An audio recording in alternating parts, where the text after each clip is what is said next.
So back, you were a pole vaulter at Polson. You won a state championship in 2003, but you didn't place in the state meets before that. Did you have some injuries over that time? I did. I was injured most of my high school career. I had a really bad ankle fracture when I was in the 8th grade that I ended up having a surgery on at the end of my 8th grade year, and it kind of ran into creating a lot of injuries along my high school way. Wish I would have done a little more rehab. I try and do that with kids now, make sure that's an important thing. And now we have a trainer at the school, which we didn't have when I was here. That's an awesome addition. You parlayed that performance at state into a successful career at Idaho. You won 3 consecutive indoor conference titles in the pole vault. You went to the nationals, both outdoor, indoor, but it kind of ended the same way that your high school career had gone. You had an injury there, and that kind of slowed down the placing there at the outdoor nationals, didn't it? Yeah, I actually, my senior year with outdoor nationals, it was outdoor regionals. I was ranked #1 in the nation going into it, and I just had one of those days that everything was going amazing, and we just didn't quite have the poles I needed that day. We had been used to Idaho weather. We were in California. It was on a little bit of a runway that it was awesome because it was a little downhill, but it was just, yeah, things did not line up for me that day. It was a little heartbreaking. The one nice part was I had the Olympic trials still to go to, and so that really took some of the pain out of it. And so I ended up like making my goal that I would beat any collegiate athlete at the Olympic trials, and so I was able to accomplish that, which made it feel a little less painful, but it was hard. How many times did you go through the Olympic trials? I've done 3 Olympic trials.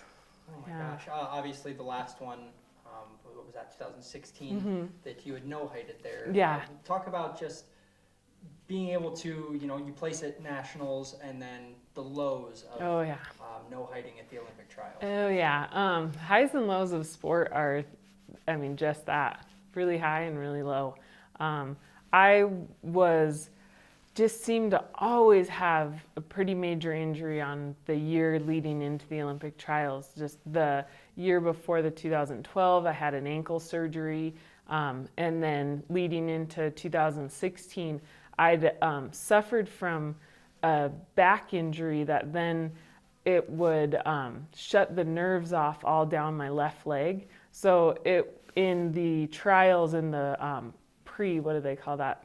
The semifinals, I hit it wrong and that my whole leg shut down, and they couldn't get it fired back up the next day for that. What's the process for you as an athlete when something like that happens in the middle of competition? Just trying to get through it as best you can. For that, I couldn't feel that leg, so it made it really hard to trust.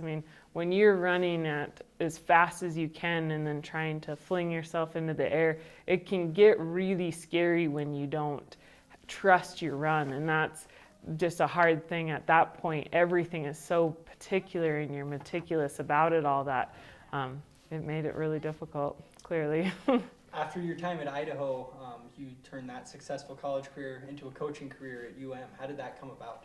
I was lucky enough that when I moved back to Missoula the year after the 2012 trials, I'd been away from my husband. We were actually at that time planning a wedding, and I was sick of being long distance, and so I decided for that year to come back. I actually thought I was going to stop competing altogether. Just with that ankle injury, I kept breaking my ankle every time I would run, and I was kind of over it. And so when I came back here, the doctors I was working with at the Olympic Training Center did one more round of some bone marrow. It's called bone marrow aspartate, and it was really successful. And so as I healed from that injury, I'd moved back, and the U of M coach had been one I'd jump with when I'd come home. And he had a position open, and so I jumped on the opportunity, and they were wonderful. I got to still train and then help kids and help the team. I did some of the manager ops stuff, and I love that type of thing. So it was I really enjoyed my time. How were you able to find time for yourself training, and then be able to use what you've been learning and transfer that to those kids as well? It does get hard. I mean, in order to give of yourself as a coach, it takes a lot of energy out of you. So it was, I mean, where I came from, the Olympic Training Center, really only focusing on myself all day. And I mean, everything down to meals are prepared for you. You have very little energy output besides your practice.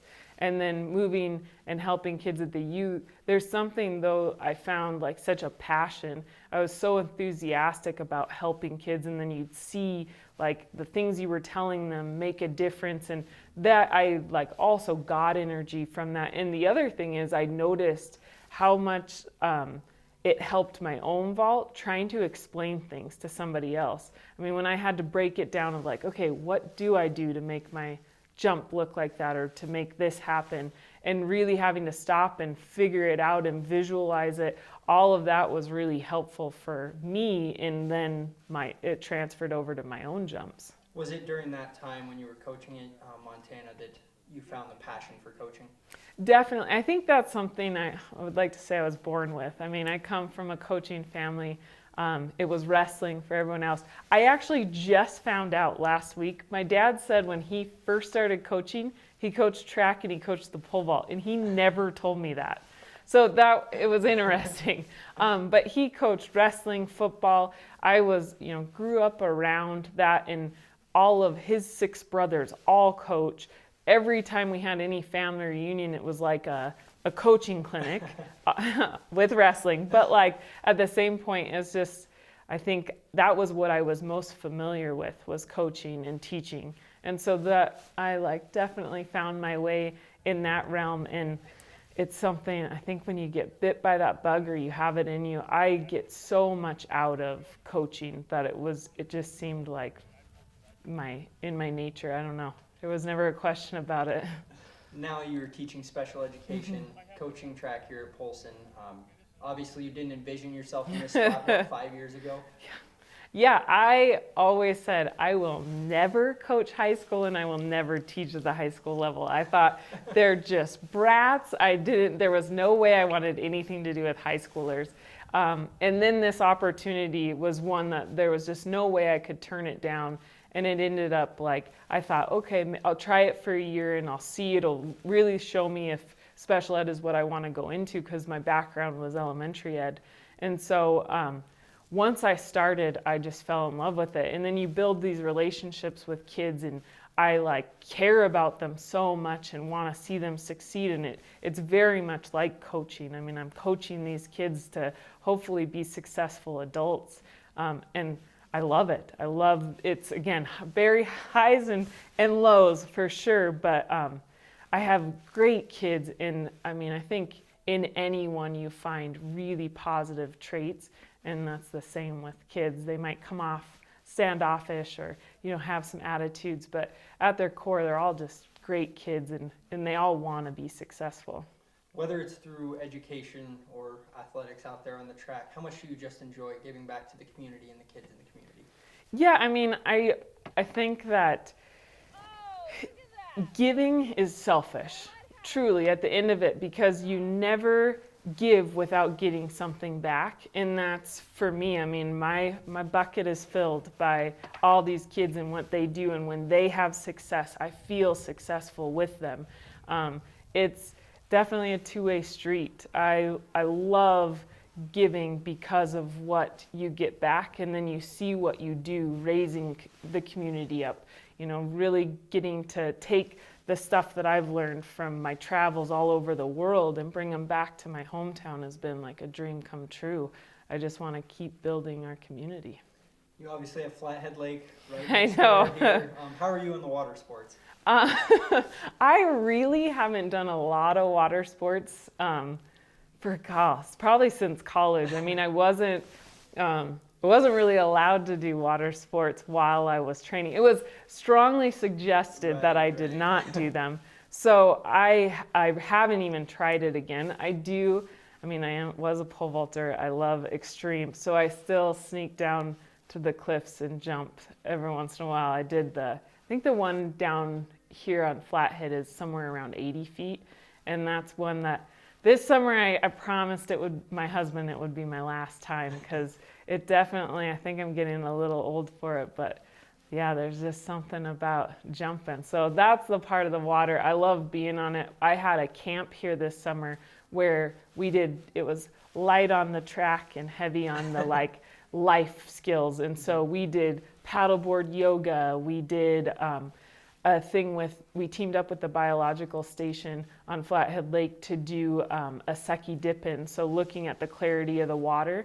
And I just thought it's so neat. Where else in the world do you have the opportunity to bring kids and teach them track, which obviously I'm very passionate about, but then, God, they get to go play on Flathead Lake, and we went and hiked and did a nature hike through, they got to talk with the tribe and learn things about the hike and that stuff that where we're from, there's nowhere else in the world like it. You mentioned traveling all over the world.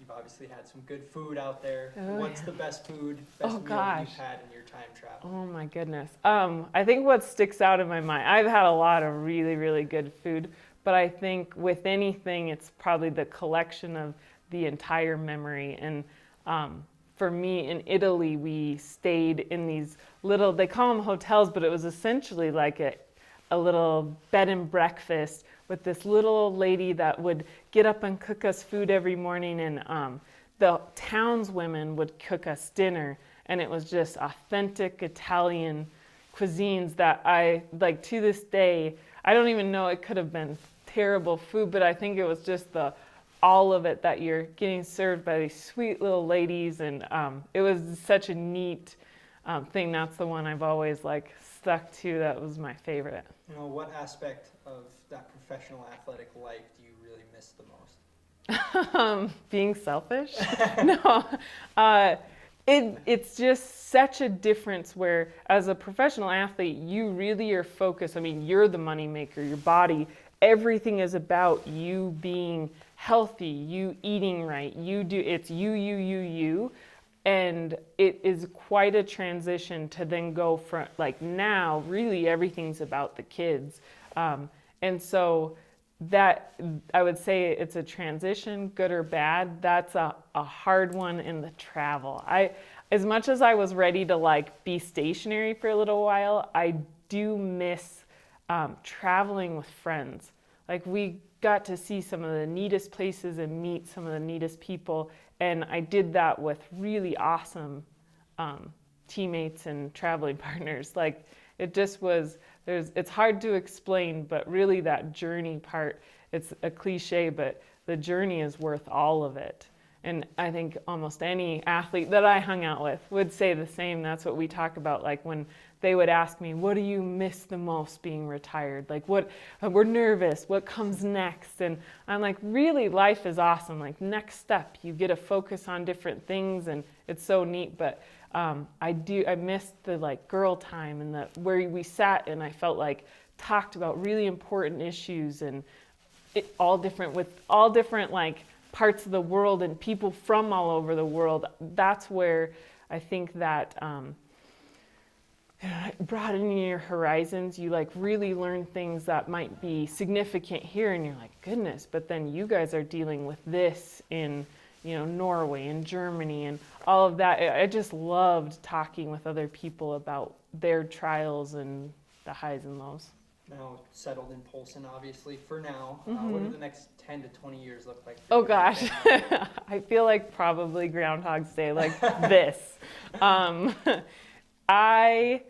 I hope to keep building this program. I believe so strongly in what track and field can do for character, and that's what is so important to me out there, is not just titles. It's not getting kids to be just the best to be the best. It's learning the work ethic to get you there. The things that I know will carry on for them in all that they do after this, because that's, to me, the most important thing is the character building that you get out of doing hard things and having success and learning how to deal with failure.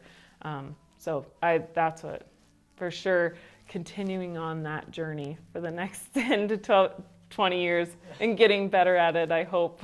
I still have a lot to learn.